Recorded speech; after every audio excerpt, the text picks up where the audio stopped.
अस्सलाम वालेकुम।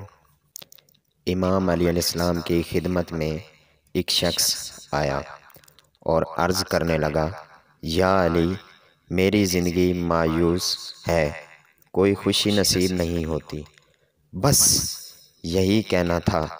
तो इमाम अली अलैहिस्सलाम ने कहा, तुम साफ रहा करो, अल्लाह तुम्हारी ज़िंदगी में खुशियाँ भेज देगा, क्योंकि सफाई निफ्स ईमान है। तो उस शख्स ने कहा, ठीक है या अली, मैं आज के बाद साफ़ कपड़े पहनूंगा, दिन रात हाथ मुंह धोता रहूँगा। तो इमाम अलैहिस्सलाम ने कहा, सिर्फ ज़हरी सफाई नहीं बल्कि उसके साथ अंदर की सफाई भी ज़रूरी है।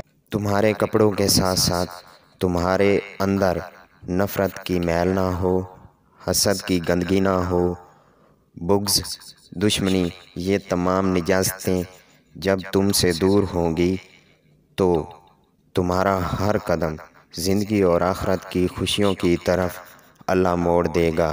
बेशक वो अपने बंदों से बेइंतहा प्यार करता है।